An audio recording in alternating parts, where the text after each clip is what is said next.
I thought I knew what love looked like. I thought I understood what for better or worse meant when I said those words in front of our families 8 years ago. I was wrong about a lot of things back then, but I wasn't wrong about the man I wanted to become. My name is David Mitchell.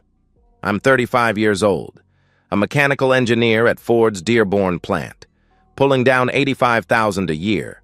Not rich, but comfortable. Steady. The kind of man who pays his bills on time, changes his oil every 3,000 miles, and believes that promises matter.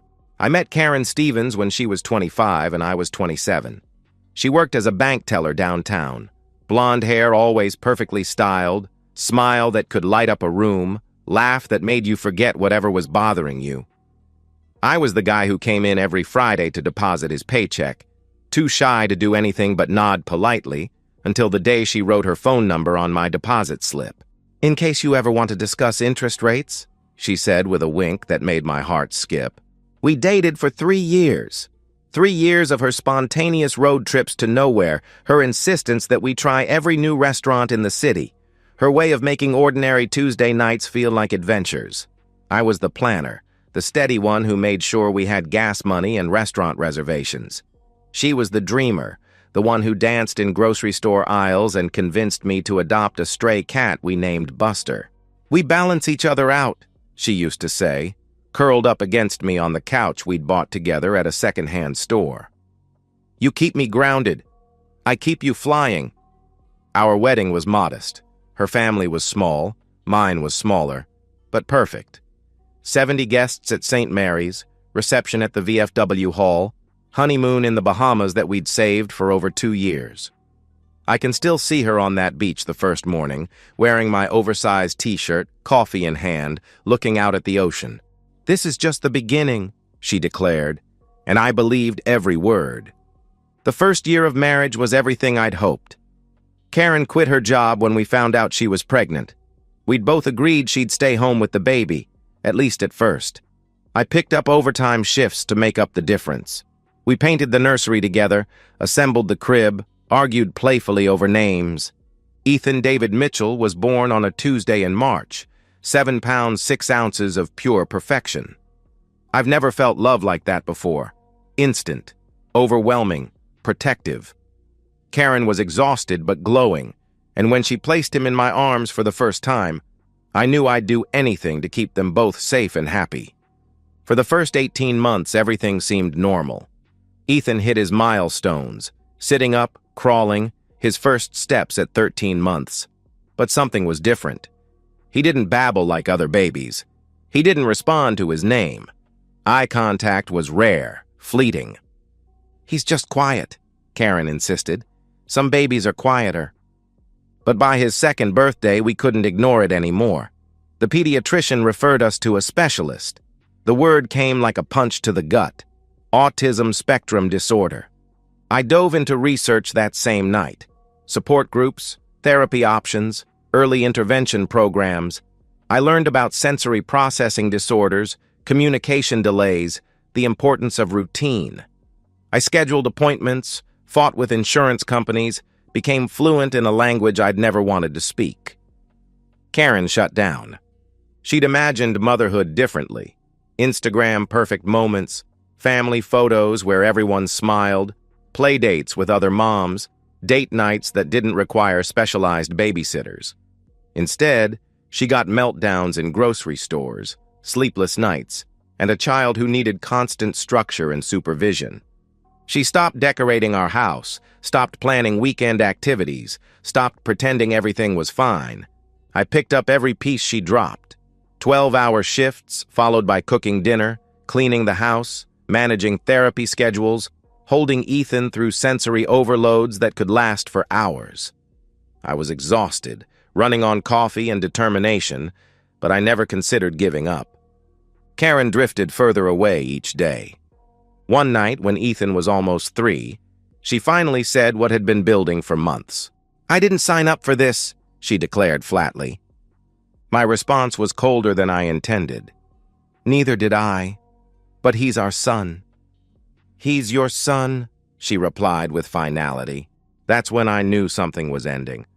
I just didn't know how soon or how completely she would shatter everything we'd built. I should have seen it coming. But when you're drowning, you don't notice someone else slipping away. You're too busy trying to breathe. Tuesday evening, October 15th. I remember the date because it's burned into my memory like a brand. I'd just finished a brutal 12-hour overtime shift. Extra money we needed for Ethan's speech therapy and occupational therapy sessions that insurance barely covered. My back ached, my hands were stained with grease, and all I wanted was to kiss my son goodnight and collapse into bed. The house was dark when I pulled into our driveway. Not unusual. Karen often put Ethan to bed early when he had rough days. But something felt wrong. The silence was too complete, too heavy. I unlocked the front door and called out, "Karen? I'm home." Nothing. I flicked on the living room light.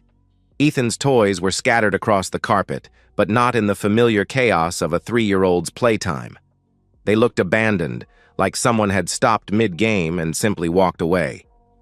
"Ethan?" I called, heading toward his bedroom. Empty. His bed was made. Karen always made his bed after his afternoon nap, but his favorite stuffed elephant was missing. Panic started creeping up my throat. I rushed to our bedroom. Karen's side of the closet was half empty. Her dresser drawers hung open, contents rifled through. Her makeup bag was gone from the bathroom counter. That's when I saw it. A folded piece of notebook paper on the kitchen table with my name written across it in Karen's handwriting. My hands shook as I picked it up. "David, I can't do this anymore. I've tried for 3 years to pretend that this is the life I wanted, but I can't keep lying to myself or to you. Ethan being disabled means I'll never have the life I deserve. I've met someone who understands me, who sees me for who I really am, not just as a caregiver for a broken child. I'm leaving to live the life I should have had from the beginning, the life I gave up when I married you and had Ethan. Marcus and I are driving to California tonight. Don't try to find me or contact me. This is what's best for me. Ethan is at Mrs. Callahan's house next door. I dropped him off 3 hours ago and told her there was a family emergency. She doesn't know I'm leaving. I'm sorry it has to be this way, but I can't sacrifice my happiness anymore. Karen." I read it twice. Every word was a knife twisting deeper. She called our son broken. She called him a sacrifice.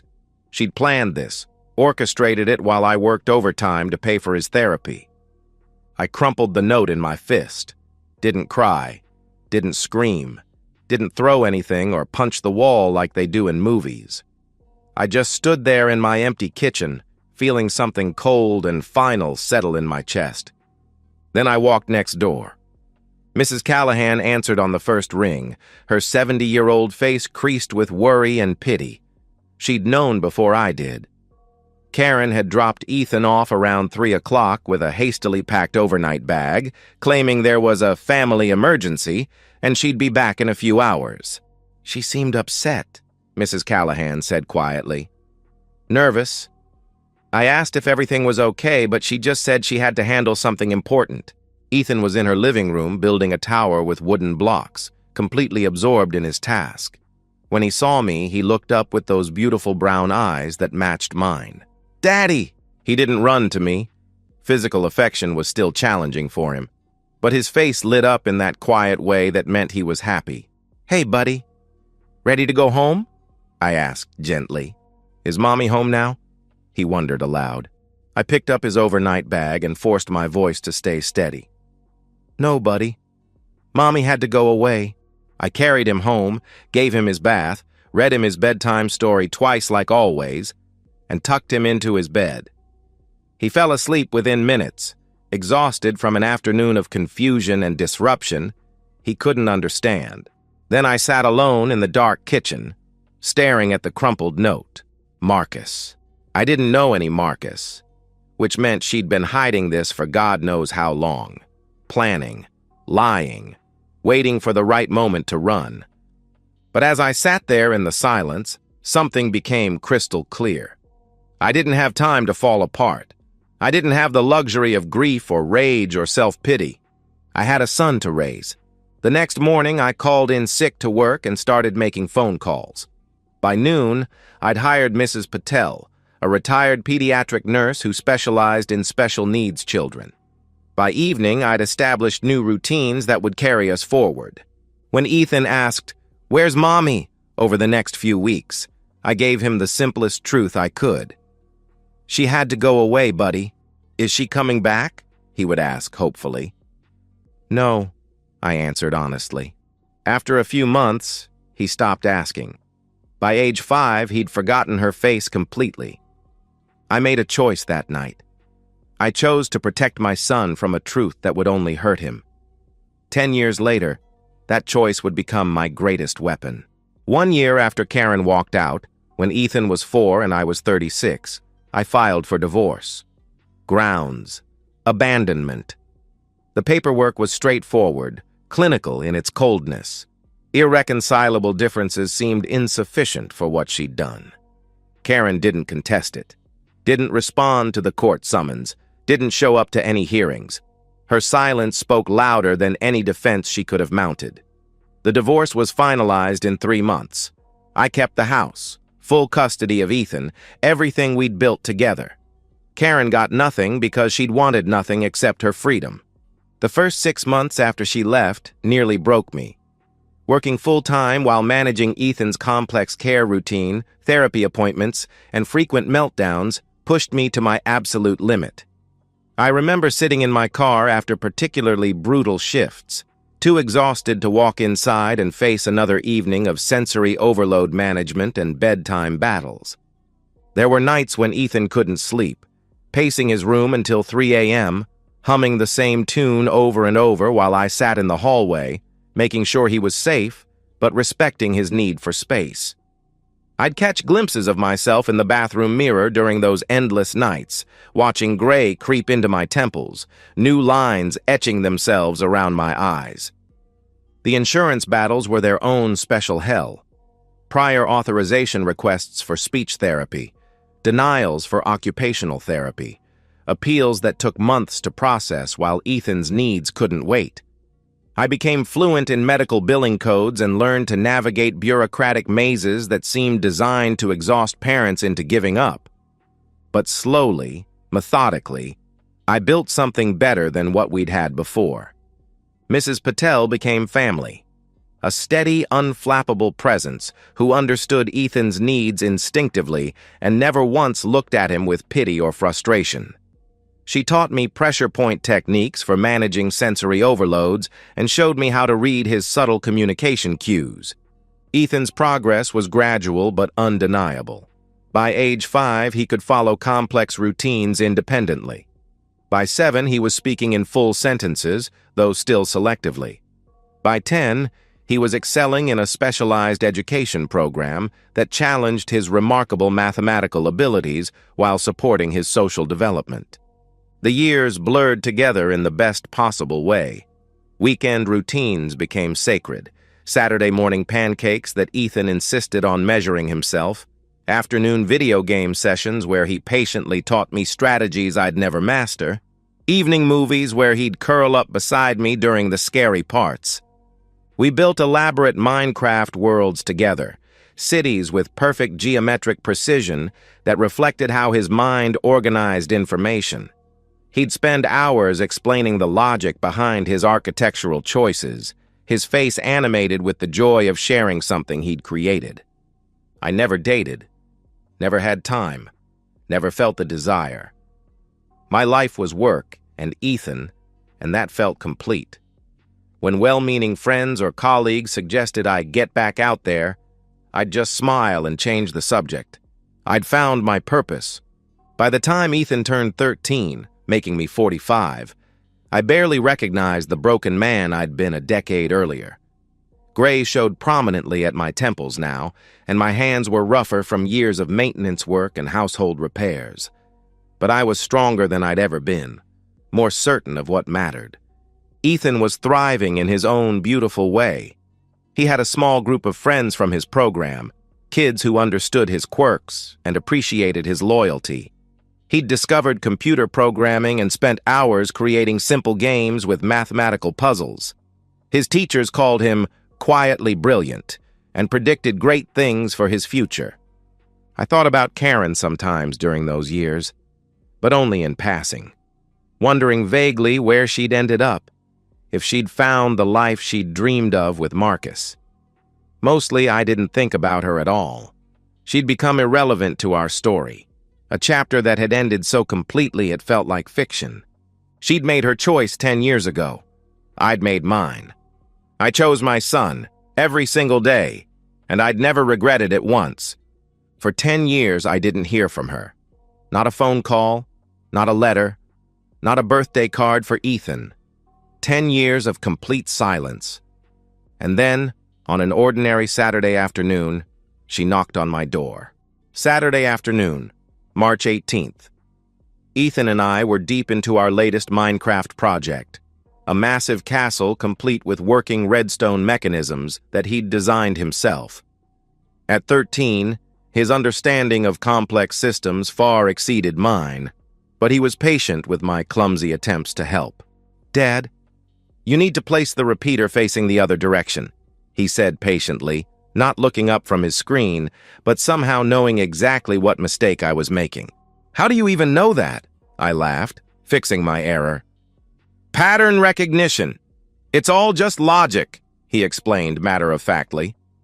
The doorbell rang. We both looked up, confused. We weren't expecting anyone, and weekend visitors were rare in our carefully structured routine. "I'll get it," I announced, pausing my game. I opened the door, and time stopped. Karen stood on my doorstep. 38 years old, 20 pounds thinner than when she'd left, wearing clothes that had seen better days. Her blonde hair was darker now, with gray roots showing, and there were lines around her eyes that spoke of hard years. But it was unmistakably her. For a long moment, neither of us spoke. Then instinct took over, and I slammed the door in her face. "David, please!" she called out desperately. "Just 15 minutes! Please!" From the living room, Ethan called out, "Dad, who is it?" Karen pounded on the door again. "David, please, I'm begging you," she pleaded. Against every rational thought in my head, I opened the door again. Not out of kindness, but out of curiosity. I wanted to know what desperation looked like on the woman who'd called our son broken. 15 minutes, I said coldly. "Then you leave." "Thank you," she whispered gratefully. She walked into our house like she was entering a stranger's home, hesitant, fearful, taking in the changes I'd made over the years. New furniture, fresh paint, family photos on the mantel that didn't include her. I offered her tea out of cold formality, nothing more. We sat in the living room where she'd once played with our toddler son. I waited. I wasn't going to make this easy. Karen broke down immediately, tears streaming down her face as the words poured out. "David, I was so wrong. Marcus lied about everything. He wasn't wealthy like he claimed. He was barely surviving on unemployment and side jobs. He kept promising we'd get married, that we'd start fresh in California, but it never happened. Always next month or next year," she sobbed. I kept my expression neutral, watching her crumble. "He made me get a job waitressing.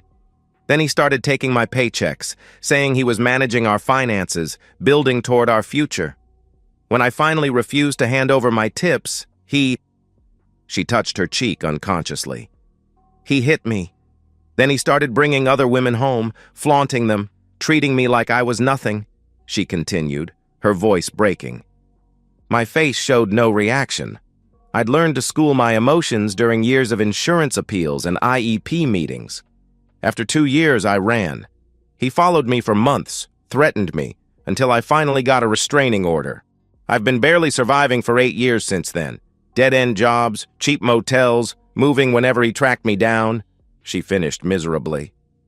She paused, waiting for sympathy that wouldn't come. "Why are you here, Karen?" I asked, my voice cold as ice. "I want a second chance. I'm Ethan's mother. I want to be part of his life again. I've learned so much about autism since I left. I understand now that I was overwhelmed, that I didn't know how to handle—" she began hopefully. I laughed, sharp, bitter. cutting through her rehearsed speech. "You don't want a second chance. You want a safety net," I stated flatly. Before she could respond, footsteps in the hallway announced Ethan's arrival. He appeared in the doorway, 13 years old and tall for his age, staring at this stranger in our living room with polite confusion. Karen stood immediately, forcing a smile through her tears. "Ethan, sweetie, it's me. It's your mom," she said desperately. Ethan's face remained blank. He looked at me, then back at her. "Who is she?" he asked simply. Karen's smile faltered. "Ethan, I'm your mother. I had to go away for a while, but I'm back now," she tried to explain. "My mom is dead," Ethan stated matter-of-factly, repeating the truth I'd told him years ago to protect him from a more complicated reality. "My dad told me she died when I was little." The color drained from Karen's face. "No, baby, I'm right here. I'm alive. I'm your mother," she protested frantically. "You need to leave," Ethan said calmly but firmly. "You're upsetting my dad." He turned and walked back to the living room, dismissing her completely. Karen stared after him, shattered. I stood and walked to the door, holding it open. "You heard him. Time to go," I said with finality. She followed me, broken and desperate. At the door, she stopped for one last attempt. "David, please, can you lend me $1,000 just to get back on my feet? I'll pay you back. I swear I will," she begged. My hand moved toward my pocket. For just a moment, hope flickered in her eyes. Then I pulled out my hand and extended my middle finger. "F off, Karen," I said with quiet venom. I slammed the door and watched through the window as she walked away, shoulders slumped, defeated, alone. And I felt nothing. Not anger, not pity, nothing. That's when I knew I'd won. I don't regret anything. Not the sleepless nights when Ethan was small and couldn't settle. Not the hospital visits when his anxiety overwhelmed his small body. Not the years of sacrifice, the missed opportunities, the road not taken. Every choice I made led me to this moment, and this moment is exactly where I belong. Ethan is 13 now, thriving in ways that would have seemed impossible when Karen walked out 10 years ago. He's excelling in an advanced mathematics program, has a small but loyal group of friends who appreciate his dry humor and unwavering honesty. He's learning to navigate the world at his own pace, in his own way, and he's genuinely happy. That's all that matters. Karen, I don't think about her.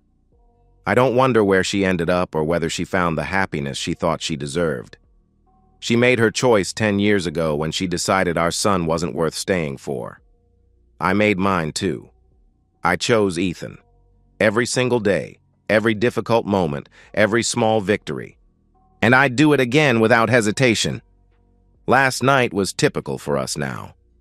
Ethan beat me soundly at a strategy game he'd been teaching me for months, laughing at my predictable tactics. We ordered pizza from his favorite place, the one that knows to leave off the green peppers that trigger his sensory issues. We watched a terrible action movie together, trading sarcastic commentary that made us both crack up. When he fell asleep on the couch during the credits, I carried him to his room like I've done thousands of times before. He's getting too big for it now, almost as tall as me. But some traditions are too precious to abandon. These moments are everything. These quiet evenings, these shared jokes, these comfortable silences. This is what Karen threw away for the promise of something better. This is what she called a sacrifice.